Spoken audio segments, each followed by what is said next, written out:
and taking good care of yourself. And also hope that you had made a timetable and doing studies regularly, pursued a hobby and enjoying the family time together with a high Josh, think of any physical activity. What do you do when you perform a physical activity? Students, either you move yourself or move an object. What exactly do you do to move an object? Let's analyze. The first, what does the boy do with the skateboard? Next, what does the girl do to lift the bag? In the next adjoining figure, what does the girl do to make chapatis from the dough? And the last, what stops the bus from slipping on the road? Yes, the boy pushes the skateboards to move, the girl pulls up the bag, and the girl presses the dough to change its shape. And the last one, the rough surface of the road offers certain force that keeps the car from sliding. So students, in this chapter, we will learn about force and its effect and the type of force in nature. And also we are going to learn about friction, how it affects us in our day-to-day activity. So, let's start with the definition of force. What is force? A push or a pull acting on an object is called force. Students, a force cannot be seen, but we can feel and observe the effect of force. So, what is force? A push or a pull acting on an object is called force, and the SI unit of force is Newton and it is denoted by capital N. So, a push or a pull acting on an object is called force and the SI unit of force is Newton. बच्चों, simple language में push किसे कहते हैं? जब भी हम किसी भी चीज को धक्का देंगे तो उसे हम पुश कहेंगे. So, what is push? A force to move an object away from our body is known as push. Let us take an example of opening and closing a door. When we open the door, we are pushing it away from our body by applying force. And in the same way, when we are closing the door, we are applying force. So, door comes towards us. So, we are pulling the door towards us. Now, on this basis, we'll be defining pull. Pull is when we apply a force to move an object towards our body. Now we will be discussing the effect of force. The first one, force can make a stationary object move or make a moving object move faster. तो पहला effect क्या है force का? Force जब हम apply करेंगे तो stationery object means जो ऑब्जेक्ट मूव ही नहीं करता वो मूवमेंट बता सकता है और ऑलरेडी जो मूव कर रहा है उसकी स्पीड जो है बढ़ सकती है. We can take an example of a football player who can make a football move by giving a small push, that is by kicking it. That you can see in the picture also, that a person is giving a kick to the football player. We can take another example of a toy car. A toy car can be made to move by giving it a little push, or we can make it move faster by giving a push in the direction in which it is moving. तो वैसे ही एक stationery toy car को हम धक्का मारेंगे तो वो move करने लगेगी, और अगर हम वही डायरेक्शन में और धक्का मारेंगे तो उसकी स्पीड जो है वो क्या हो जाएगी, बढ़ जाएगी.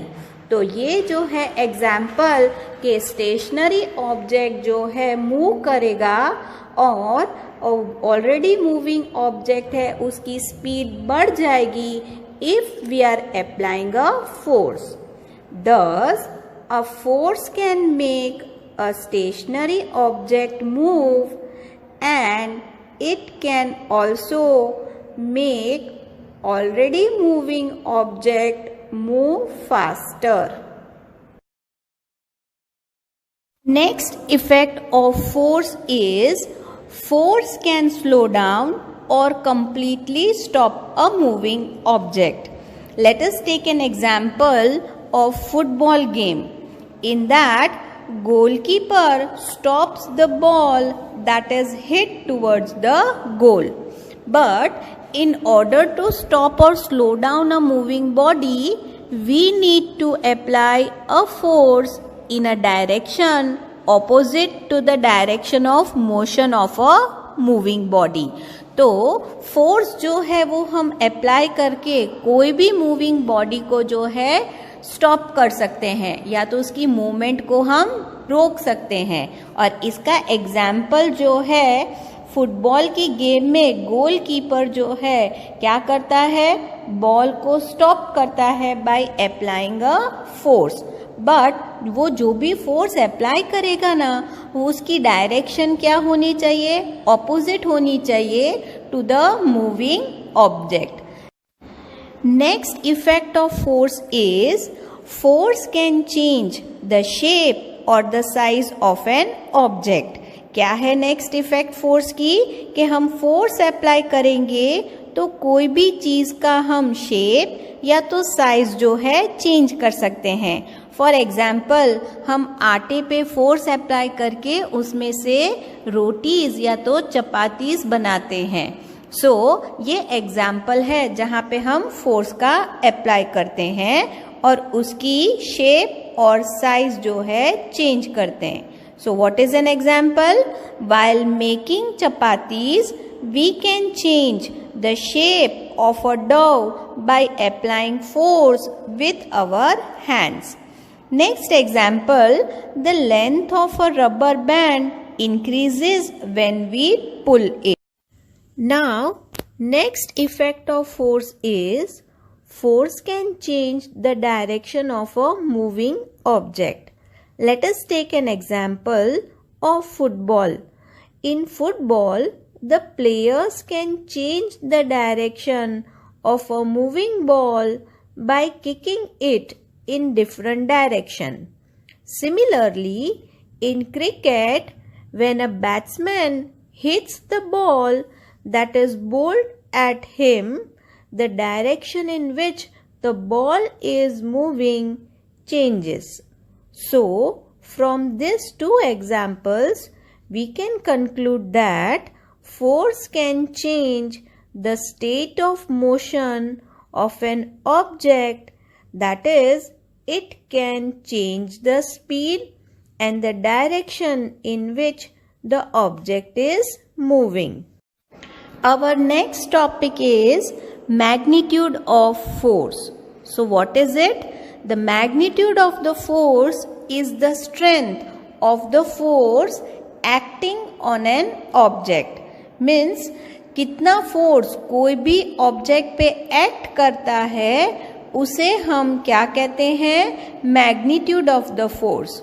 और ये मैग्नीट्यूड ऑफ द फोर्स जो है दो चीज़ों पे डिपेंड करता है. किस किस पे? Number of forces involved in a particular direction and the direction in which they act. तो ये दो चीज़ों पे magnitude of the force depend करता है. कौन कौन सी? The number of forces involved in a particular action and the direction in which they act. When two or more forces act in the same direction, then the magnitude of the resultant force on the object is the sum of the forces. Let us take an example to understand this. So in the figure, you can see a lady is applying 25 Newton force and the man is applying 20 Newton of force. Both men and lady are applying forces in the same direction, so the magnitude of the force on the object is sum of the forces, that is 25 plus 20 Newton. Answer is 45 Newton of force is applied. So net force is 45 Newton, as both of them are applying force in same direction. Now, when two or more forces act in opposite directions, then the magnitude of the resultant force on the object will be the difference of the forces. Now let us take an example. In the figure, both the animals are exerting different amount of forces but in different direction. So the net force will be the difference of the force applied by both of them. So the first dog is applying 10 Newton of force and the second one is applying 12 Newton. So what will be the net force? The net force will be 12 minus 10, that is 2 Newton. Both are acting in opposite direction, so the net force will be the difference of the two forces, that is 2 Newton. Next effect of force is force can change the shape or the size of an object. क्या है next effect force की कि हम force apply करेंगे तो कोई भी चीज़ का हम शेप या तो साइज जो है चेंज कर सकते हैं. फॉर एग्जाम्पल हम आटे पे फोर्स अप्लाई करके उसमें से रोटीज या तो चपातीस बनाते हैं. सो ये एग्जाम्पल है जहाँ पे हम फोर्स का अप्लाई करते हैं और उसकी शेप और साइज जो है चेंज करते हैं. So what is an example? While making chapatis, we can change the shape of a dough by applying force with our hands. Next example, the length of a rubber band increases when we pull it. In the figure, there are different types of forces. Students, can we classify these forces under different categories? Observe them carefully. Some of the forces act on the object are in contact with the object. For example, frictional force, muscular force. These forces are known as contact force. On the other hand, some of the forces acting on an object are not in contact with them. For example, gravitational force, magnetic force. These forces are known as non-contact forces. So, forces can be classified into two types, non-contact force and contact force. So, we'll be studying them in details. Non-contact forces. Forces that do not need physical contact with the object on which they are acting are called non-contact forces. For example, gravitational force, electrostatic force, magnetic force are the examples of non-contact forces.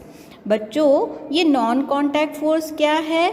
जो force में object एक दूसरे के touch में नहीं आता फिर भी फोर्स एक्सर्ट होता है, उस टाइप के फोर्स को हम नॉन कॉन्टैक्ट फोर्स कहते हैं. So what is the definition?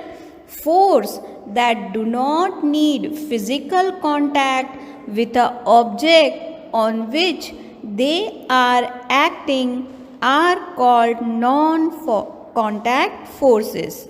Now let us see an activity to understand non-contact force. Take a bar magnet and place it on the table. What is a bar magnet? Well, we all know what magnets are.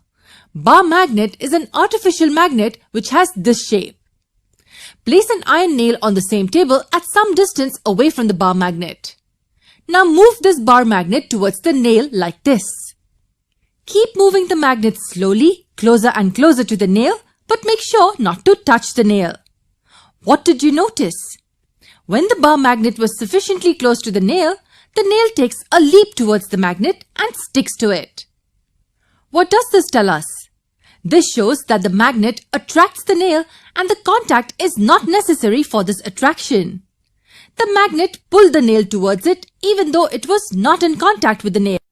The first non-contact force which we are going to discuss is gravitational force. Students, take a ball and throw it. What do you observe? The ball falls down. Take the same ball and throw it upward. What do you observe now? The ball reaches to some height and comes down because earth exerts some force on it. The pull it down. This pull of the earth is known as gravitational force. So what is gravitational force? The force with which objects pull each other is called gravitational force. This force is very small and we can feel it only if object is very big. For example, the earth exerts a gravitational force on us that is strong enough to keep us bound to it. Another example of gravitational force, the gravitational force makes the earth move around the sun and also makes the moon go around the earth. That is, this gravitational force is responsible for earth moving around the sun and moon moving around the earth. So that is gravitational force. What is it? The force with which objects pull each other is known as gravitational force. The next non-contact force is electrostatic force. What is it? The force between electrical charges is called electrostatic force. Let us take an example.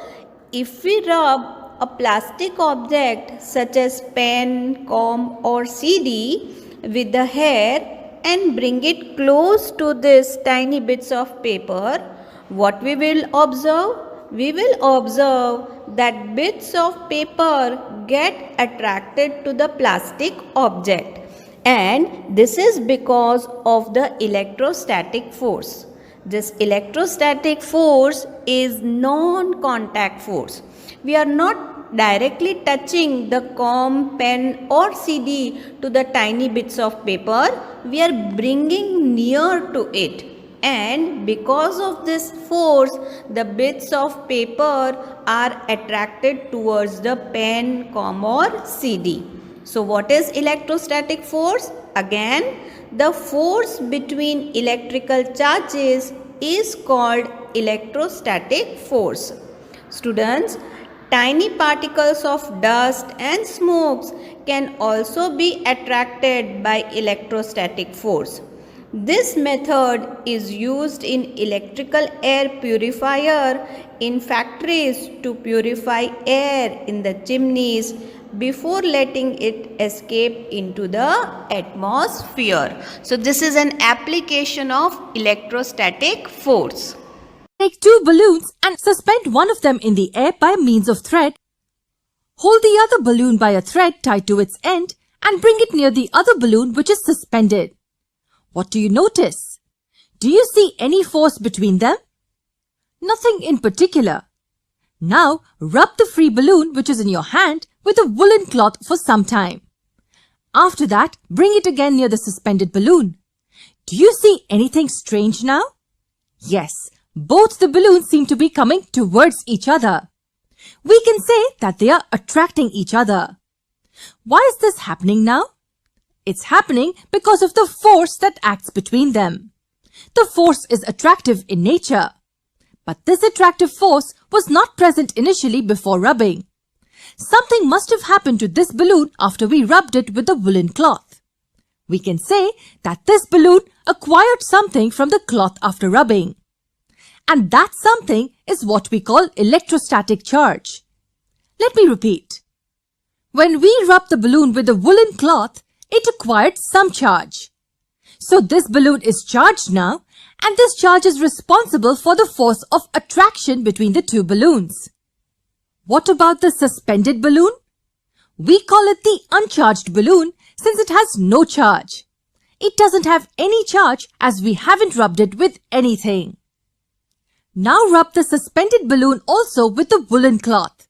It will also be charged. So we have two charged balloons now. Bring them together. What did you see now? Both the balloons are moving away from each other now. That is, they are repelling each other. Again, they are repelling each other because of the force that is acting between them. But here, the force is repulsive in nature. What can we conclude from these two experiments? In the first case, there was a force of attraction between the charged and the uncharged body. And the second case, there was a force of repulsion between both the charged bodies. In fact, whenever we rubbed two bodies together, both of them acquire charge. Then this charge attracts or repels other charged or uncharged bodies when brought near them. The force exerted by a charged body on another charged or uncharged body is known as electrostatic force. The electrostatic force can be either attractive or repulsive in nature. We will study more about electrostatic charges in our other videos. Now I want you to answer a question for me. Is electrostatic force a non-contact force or not? Yes, it is a non-contact force. We saw that contact was not required for the balloons to move away or come towards each other. Here is one more experiment that you can perform at home. Rub your hair with the comb for some time and then bring this comb near small pieces of paper. What do you see? The small pieces of paper get attracted to the comb. Why are they attracted to this comb? Can you tell me the reason for this? When you rub your hair with the comb, it acquires some electrostatic charge. And this charge was responsible for the electrostatic force of attraction between the small pieces of paper. Magnetic force. Magnetic force is also a non-contact force. A magnet can attract other magnets as well as objects made up of metallic material such as iron and steel. The force exerted by magnets on each other as well as on the metals such as iron, cobalt and nickel is known as magnetic force. Magnetic forces are used in transportation. Malgrew train is the best example. There are magnets in the track and train repels and lifts the train a few centimeters above the track. As there is no contact between the track and the vehicles, the friction is reduced. This allows the train to move very fast. So, this is an example where magnetic force are used. Students, till now we discuss about force, its unit, then effect of forces. We also saw magnitude of the force. Then we saw the classification of forces, that is contact and non-contact force. In non-contact force, we saw about gravitational force, electrostatic force and magnetic force. Hope the concepts are clear. After seeing the video, read the textbook for better understanding. Thank you.